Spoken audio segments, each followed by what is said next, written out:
Alright, let's restore a motor. The first thing I'm going to do to this motor is take it apart. So if we look at the bottom here, we can see some flathead screws that I'm going to need to take out. Alright, so these are flathead screws on the back of the motor, so I'm going to go ahead and loosen those.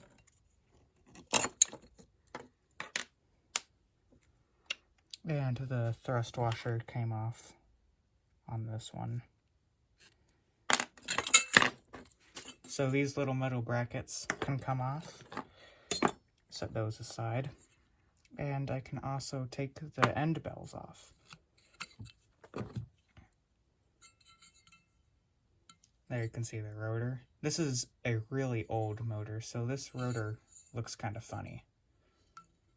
As you can see, it has some aluminum through pins on here. If you look at the side, it's actually laminated iron, just like the stator. And if you look closely as well, you can see that those little aluminum through pins are going diagonal. They're slanted. So we're going to set all of this aside for now and look at the stator. All this needs is a little cleanup, and I'm not sure if this winding is good anymore either. So I'm just going to use some electric oil to clean that up a little. Get a rag. As you can see, it looks brand new. Just going to do it a little more. On some of these, you might have to put some elbow grease into it, depending on what its application was. This came out of a circulating heater, and I'll show some pictures of that now.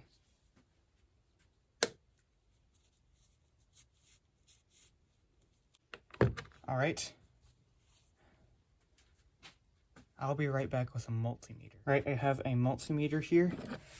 If we take a look at this, I'm going to set this to ohms. There you can see it says 1, which means infinite ohms.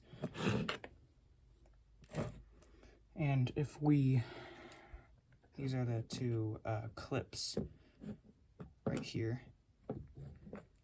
The wire might not be good either, so I'm going to I'm going to try to connect those. I might just have to hold them.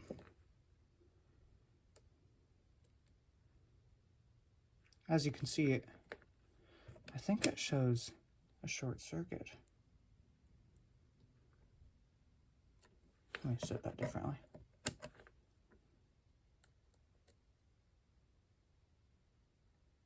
Or 50 ohms, I don't know. I think it's 50. So I think that means that the windings are good. So I'm just gonna put this away. And I'm gonna set this aside, and we can start working on some of the cosmetic details. That little thing inside of there. That might be a lot smaller than I suspect. Alright, we got a tiny little stainless steel Allen key right here. And that appears to fit. There we go. Oops. Alright, that's the fan. I'll set that aside.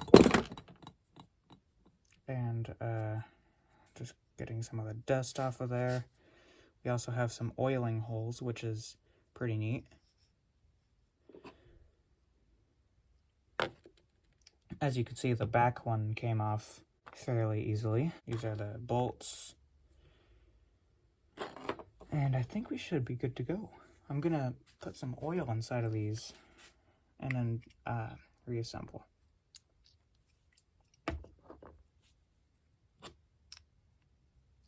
Spin that around. Should be good to go.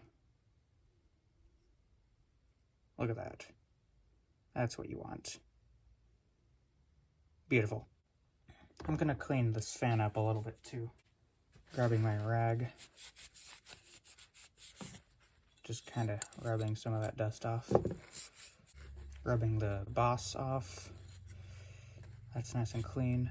And the back looks pretty good too. So I'm going to reassemble the motor now. Not sure where my stator went. Oh, there it is. Okay, so we're going to reassemble now. I think it was going this way because the shading pole on the bottom was off to the right, which means that it will go that direction, I think. But I'm not going to put that on quite yet because I need to put the front end bell on. And, oh yeah, I forgot to, the oiling hole, they always need to be facing up. But actually in this case, I think the motor was upside down, so the oiling hole should actually be on the bottom of the end bells. I'm a terrible photographer, you're just going to have to live with it. And a trick I learned is if your motor has a hard time spinning, but you know it's nice and lubricated, the problem is most of the time that you just need to tap these a little bit because by doing that, you realign the self-aligning bushings and make it spin a lot freer. In my case, I don't think that's actually the issue, so I'm just going to oil that back up. Make sure that gets all on there. And that should be good to go. Now I'm going to reassemble the motor.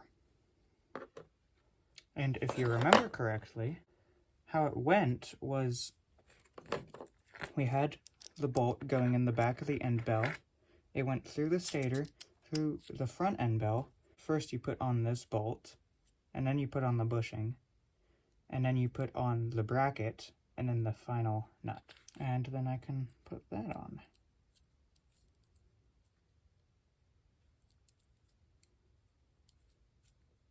Okay.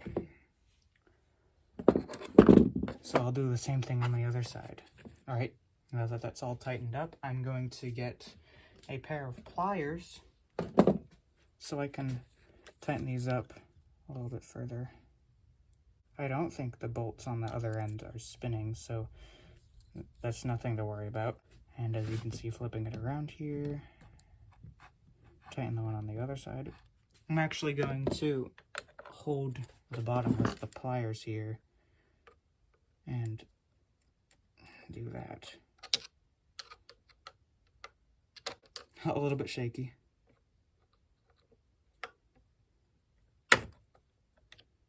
Alright, now the final step is obviously putting the fan blade back on.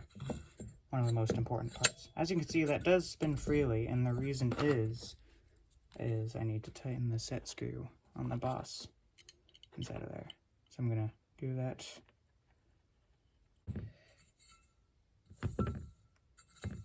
And as you can see, that spins nice and free. Just tighten that up a little bit more. Using the other end of the Allen keys so I have more leverage. It works. It's spinning really nicely. Thanks for watching.